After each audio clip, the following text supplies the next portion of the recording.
ABC6 Storm Tracker weather with meteorologist Kelly Bates.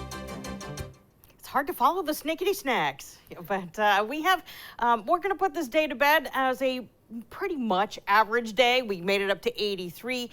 Normally, we would top out just shy of the 80-degree mark, and of course, we started at 60. Our normal low is 60, and our records get to stay on the books for at least another year. Now, taking a look outside, we do have some showers that have been moving through, and our temperatures have been holding in the 70s. Granted, the lower 70s, but still, this is a little bit warmer than we typically would see things at this time of day on this date. Now, this is part of the reason why our temperatures can't drop below the dew points. Temperature meets the dew point, we have 100% relative humidity, and that's when you see stuff, whether it's fog or rain, or you get the idea. Also, when dew points are in the 60s on their own, and even the 70s like we have in Killingly, it's a very muggy, uncomfortable air mass, and it looks like it's going to be with us through tomorrow as well. So we have this, well, it's coming in waves. Our precipitation will be at times rather intense, and at times it's going to back off and really lighten up. So we have started to see the onset with a couple of showers, and then we're going to wait a little bit in a lull, and then we're going to bring through a wave, and then we're going to get a little bit of a break, and then we bring through another wave. All of this is going to take time to move through. So now that we've seen the precipitation begin, we are now going to be in this very unsettled pattern right through Tuesday. So we're going to have to get used to the clouds and the occasional rounds of showers. But I did mention some of these showers that pop up and move through are going to be rather intense.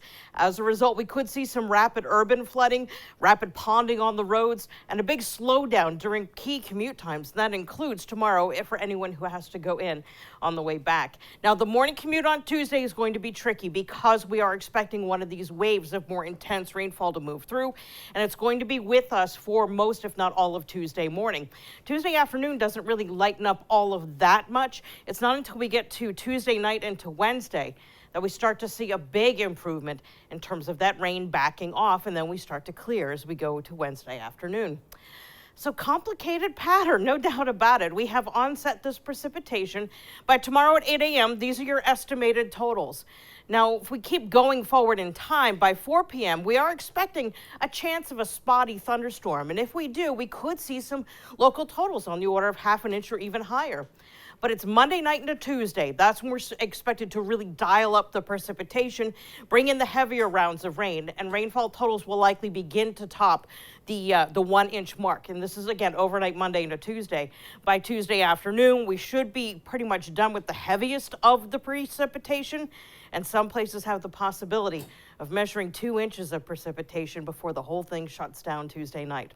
Muggies are going to be with us for tomorrow, less so for Monday, but they're on a nice downward trend. We should be back into a comfortable time frame once we get to the midweek time frame.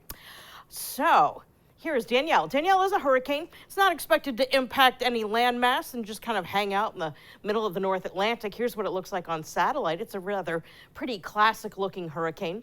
We also have Earl down here, just brushing by the Caribbean, the Virgin Islands. And it is expected from this point to take a hard turn and take it to the center of the Atlantic. A couple of things to know about Earl. Right now, not projected to directly impact a landmass, although you will see that Bermuda is within the cone of error here several days out. But you'll also see the 3 there. It does have the potential to make it to our first major hurricane of the season, so we'll be watching Earl. Right now, again, neither storm is expected to have a direct impact on a landmass, so no lives are really at danger. Of course, it's something that our fisher folk will need to keep an eye on, but in the most part, it's nice not having to, put some harsher terms to these storms. They are pretty big after all. So your forecast for today, tonight, showers develop, isolated thunderstorms in there too. Our extended forecast shows that once we get by this rather gray trend, we will find conditions that will improve. So there's some good stuff coming. We just got to wait a little bit to get there. Wednesday we clear. Once we get to Thursday, we're mostly sunny. And then the weekend ahead is actually looking okay as well. Mostly sunny with temperatures returning back into the lower